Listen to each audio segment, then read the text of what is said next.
प्रधानमंत्री नरेंद्र मोदी ने कहा कि डिजिटल हेल्थ मिशन से स्वास्थ्य क्षेत्र में आएगा सुधार।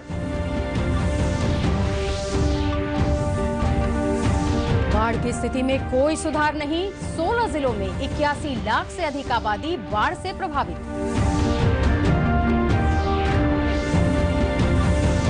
राज्य में कोरोना संक्रमितों का आंकड़ा 1 लाख के पार, सक्रिय मरीजों की संख्या 36,000 से अधिक।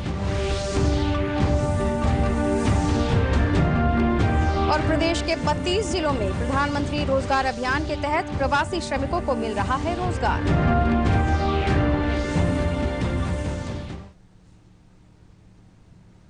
स्वागत आपका इस बुलेटिन में। मैं हूं रश्मि वात्स्यायन और अब समाचार विस्तार से। One nation one ration card के बाद अब सरकार one nation one health card ला सकती है।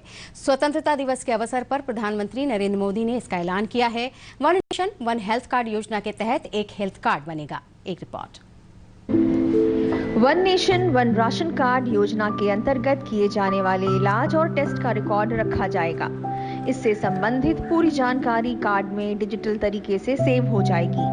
इसकी सबसे खास बात ये होगी कि अगर आप देश के किसी भी कोने में इलाज कराने जाएंगे तो पुरानी रिपोर्ट्स को साथ नहीं ले जाना पड़ेगा। क्लिनिक, अस्पताल और डॉक्टर एक सेंट्रल सर्वर से लिंक रहेंगे जो मेडिकल रिकॉर्ड खुद ही देख लेंगे। इसके लिए प्रत्येक नागरिक का सिंगल यूनिक आईडी जारी किया जाएगा। नेशनल डिजिटल हेल्थ मिशन उसका भी आरंभ किया जा रहा है। भारत के हेल्थ सेक्टर में ये एक नई क्रांति ले आएगा। इलाज में आने वाली परेशानियां कम करने के लिए टेक्नोलॉजी का बहुत सुविचारित रूप से उपयोग होगा। योजना के पहले चरण का बजट 500 करोड़ का रखा गया है। इस योजना का लाभ उठाना पूरी तरह वैकल्पिक है। नागरिक अपनी मर्जी से हेल्थ कार्ड बनवा सकते हैं।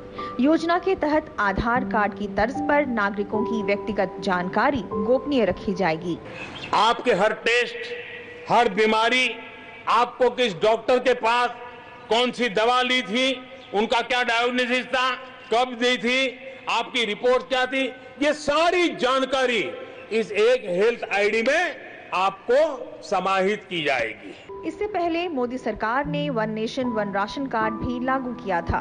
इसके तहत राशन कार्ड का लाभ देश के किसी भी कोने में उठाया जा सकेगा। वित्त मंत्री निर्मला सीतारमण ने आर्थिक पैकेज की घोषणा करते समय इसका जिक्र किया था। मोदी सरकार की इस योजना से 67 करोड़ लोगों को फायदा मिलेगा। ब्यूरो रिपोर्ट, दूरदर्शन समाचार, पटना। लेते हैं अगली खबर। पूर्व प्रधानमंत्री अटल बिहारी वाजपेयी के पुण्यतिथि पर पूरा देश आज उन्हें श्रद्धापूर्वक याद कर रहा है। आज ही के दिन 2018 में दिल्ली के अखिल भारतीय आयुर्विज्ञान संस्थान में लंबी बीमारी के बाद उनका निधन हो गया था। 3 बार प्रधानमंत्री के रूप में उन्होंने देश का नेतृत्व किया था। प्रधानमंत्री के रूप में उन्होंने अपने कार्यों से अमिट छाप छोड़ी थी। विपक्ष में रहकर भी उन्होंने अपनी विचारधारा से पूरे देश को प्रभावित किया था। उनके पुण्यतिथि के अवसर पर दिल्ली में उनकी समाधि स्थल सदैव अटल पर प्रार्थना सभा का आयोजन किया गया। राष्ट्रपति रामनाथ कोविंद ने समाधि स्थल पर पहुंचकर पुष्पचक्र अर्पित कर उन्हें श्रद्धांजलि दी। Atal Ji was the 10th Prime Minister of India and had served thrice as the Prime Minister in 1996, उपराष्ट्रपति एम वेंकैया नायडू ने भी समाधि स्थल पर जाकर अटल जी को नमन किया।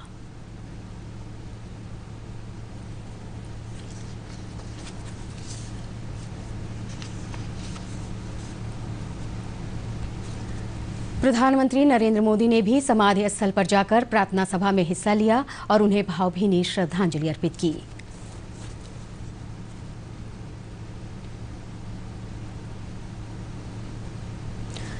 रक्षा मंत्री राजनाथ सिंह सहित भाजपा के कई अन्य वरिष्ठ नेताओं ने भी समाधि स्थल पर पहुंचकर अटल जी के कार्यों को याद किया।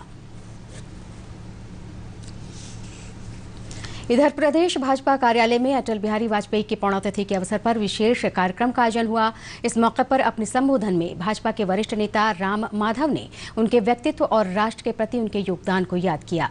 मौके पर उप मुख्यमंत्री सुशील कुमार मोदी, प्रदेश भाजपा अध्यक्ष संजय जायसवाल समेत पार्टी के कई कार्यकर्ता मौजूद रहे। श्री अटल बिहारी वाजपेयी जी की दूसरी पुण्यतिथि है। ऐसा लगता है कि अटल जी अभी भी हमारे बीच में है ही। एक ऐसे नेता जिनको न केवल हम लोग यानी भारतीय जनता पार्टी के कार्यकर्ता बल्कि पूरे देश के एक श्रद्धा की भावना, एक आदर की भावना जगती हो। अगली खबर बाढ़ से जुड़ी। बिहार में बाढ़ की स्थिति में कोई सुधार नहीं हुआ है। हालांकि राज्य में बहने वाली अधिकतर नदियों का जलस्तर या तो घट रहा है या फिर स्थिर है। आपदा प्रबंधन विभाग के अनुसार राज्य के 16 जिलों में 81,31,000 की आबादी बाढ़ से प्रभावित है। बाढ़ से जुड़े हादसों में अब तक 25 लोगों की जान जा चुकी है। इनमें से सबसे अधिक दरभंगा में 11 लोगों की मृत्यु हुई है, जबकि मुजफ्फरपुर में 6, पश्चिम चंपारण में 4, मधुबनी में 3, सारण में 2 और समस्तीपुर तथा सहरसा में एक व्यक्ति की मौत हुई है। बाढ़ प्रभावित क्षेत्रों में 10 राहत शिविर चलाए जा रहे हैं, जिसमें 12,500 से अधिक लोग रह रहे हैं। इसके अलावा 782 सामुदायिक रसोई के माध्यम से 6,48,000 से अधिक लोगों को पका हुआ भोजन मुहैया कराया जा रहा है। जल संसाधन विभाग से प्राप्त सूचना के अनुसार कल कोसी और गंडक बैराजों का डिस्चार्ज लगभग 1.25 लाख क्यूसेक के आसपास रहा। नेपाल में हुई अधिक वर्षा को डिस्चार्ज बढ़ने का कारण बताया जा रहा है। फिलहाल गंडक, बूढ़ी गंडक, बागमती और कोसी नदियां अनेक स्थानों पर खतरे के निशान से ऊपर बनी हुई हैं, लेकिन इनमें से अधिकांश का जलस्तर घट रहा है। मौसम विभाग ने अगले 2 दिनों तक बिहार में हल्की से मध्यम वर्षा की संभावना जताई है। बिहार में पिछले 24 घंटे के दौरान कोरोना संक्रमण के 3,536 नए मामले सामने आए हैं। स्वास्थ्य विभाग से मिली जानकारी के अनुसार प्रदेश में कोरोना मरीजों की संख्या 1 लाख को पार कर गई है। अभी तक कुल संक्रमितों की संख्या 1,01,906 दर्ज की गई है। प्रदेश में कोरोना के सक्रिय मरीजों की संख्या 36,237 है। पटना जिले में कोरोना के 493 नए मरीजों की पहचान की गई है। स्वतंत्रता दिवस के अवसर पर गरीब कल्याण योजना के अंतर्गत सामुदायिक शौचालय और प्रधानमंत्री आवास योजना के तहत निर्मित घरों की चाबी जिला प्रशासन ने लाभार्थियों को सौंपी। एक रिपोर्ट। नित्यानंद नगर प्रखंड के जगनी गांव अंतर्गत प्रधानमंत्री आवास योजना के तहत बने मकानों की चाबी देकर जिला प्रशासन ने लाभार्थियों को घरों में प्रवेश कराया। लाभुक बबीता देवी ने बताया कि योजना के तहत अब उनके पास अपना घर होगा। ये कोई चीज की दिक्कत नहीं। जिले के कोहबरा पंचायत के महादलित टोला में स्वच्छता अभियान के तहत सामुदायिक शौचालय की चाबी प्रशासन ने लाभुकों को सौंपा। महादलित टोले के लोगों का कहना है कि अब शौचालय के लिए उन्हें बाहर नहीं जाना पड़ेगा और ये जो है बीमारियां और गंदगी से जो है मुक्त कराया गया, इसके लिए धन्यवाद। जिलाधिकारी राहुल कुमार ने बताया कि प्रधानमंत्री गरीब कल्याण योजना और स्वच्छता अभियान के तहत लाभार्थियों को चाबी देने की योजना बनाई गई थी। जिला प्रशासन योजना को समय से पूरा कर लाभुकों को चाबी सौंपने में सफल हुआ है। पूर्णिया से जेपी मिश्रा की रिपोर्ट के साथ दूरदर्शन समाचार पटना। चुनाव जागरूकता के तहत आज सहरसा जिले के 4 विधानसभा क्षेत्रों में मतदाता जागरूकता रथ को रवाना किया गया। इस अवसर पर जिलाधिकारी कौशल कुमार ने बताया कि यह जागरूकता रथ भारत निर्वाचन आयोग की थीम कोई मतदाता छूटे नहीं के तहत मतदाताओं को जागरूक करेगी। उन्होंने भावी मतदाताओं को मतदाता सूची में नाम पंजीकृत करवाने का अनुरोध भी किया। आज आसन्न विधानसभा चुनाव 2020 संभावित है, उसके मद्देनजर हम लोग आज शुभ कार्यक्रम के तहत रवाना कर रहे हैं। इसके तहत वोटरों को जागरूक किया जाएगा। जो भी अभी जो वोटर उनको जागरूक किया जाएगा कि आने वाले चुनाव में अपना वोट डालें। साथ ही साथ जो पंजीकृत नहीं है उनसे अनुरोध रहेगा कि इससे जो इलेक्शन कमीशन का थीम है कि no voters to be left behind, इसके तरफ अपना पंजीकरण निश्चित रूप से करवा लें। अभी हम लोग पंजीकरण के तहत जितने भी जो बाहर से आए हुए मजदूर आए थे कोविड के टाइम पे लॉकडाउन के समय, उनमें से ऑलमोस्ट 90% का हम लोग पंजीकरण कर चुके हैं। बिहार के 32 जिलों में प्रधानमंत्री गरीब कल्याण रोजगार योजना के तहत प्रवासी श्रमिकों को रोजगार दिया जा रहा है। ये ऐसे जिले हैं जहां अन्य राज्यों से लौटे श्रमिकों की संख्या 25,000 से ज्यादा है। इस योजना की शुरुआत प्रधानमंत्री नरेंद्र मोदी ने विगत 20 जून को खगड़िया जिले के तेलिहर पंचायत से की थी। प्रदेश के ग्रामीण विकास मंत्री श्रवण कुमार ने दूरदर्शन समाचार से एक विशेष भेंट में बताया कि योजना के तहत बाहर से आए श्रमिकों को केंद्र और राज्य सरकार की विभिन्न योजनाओं में 125 दिन का रोजगार दिया जा रहा है। 6 राज्यों को उन्होंने चुना, 116 जिला को चुना, जिसमें सर्वाधिक बिहार के 32 जिले का चयन किया गया। और मैं समझता हूं कि जो श्रमिक बाहर से आए, दूसरे राज्यों से बिहार में आए, जिस जिले में 25,000 से ज़्यादा श्रमिक आए थे, उन्हीं जिलों को चयन किया गया। और हमारे जो श्रमिक आए हैं उनको काम देने के लिए नई योजना बना करके देश के प्रधानमंत्री जी ने 100 साल में 125 दिन काम देने के लिए प्रधानमंत्री जी ने उनको मुकर्रर किया है।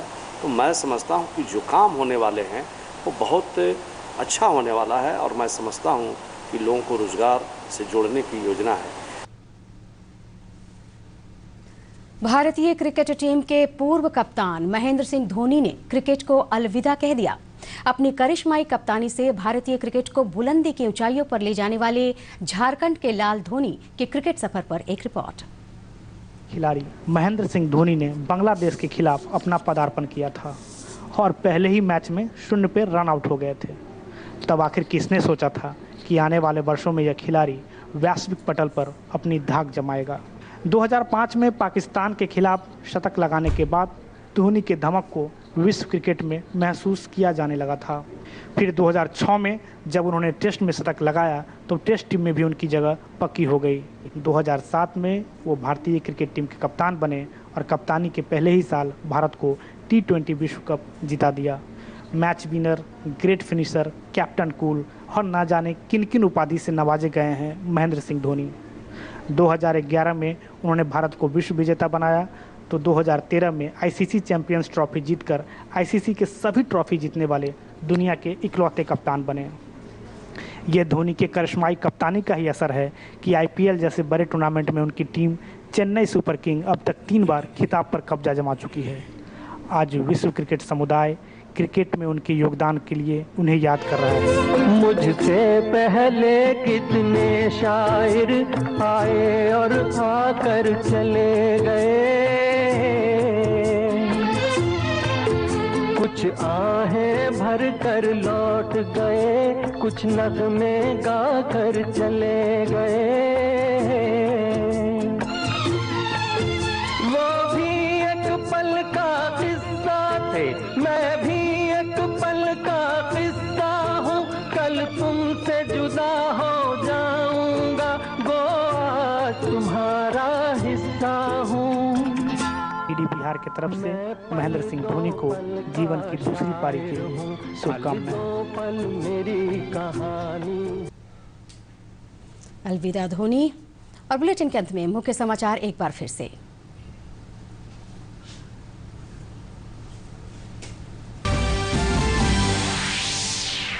प्रधानमंत्री नरेंद्र मोदी ने कहा कि डिजिटल हेल्थ मिशन से स्वास्थ्य क्षेत्र में आएगा सुधार। बाढ़ की स्थिति में कोई सुधार नहीं, 16 जिलों में 81 लाख से अधिक आबादी बाढ़ से प्रभावित।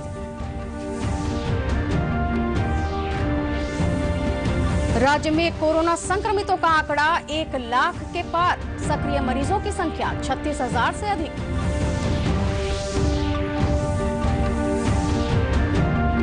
और प्रदेश के 32 जिलों में प्रधानमंत्री रोजगार अभियान के तहत प्रवासी श्रमिकों को मिल रहा है रोजगार।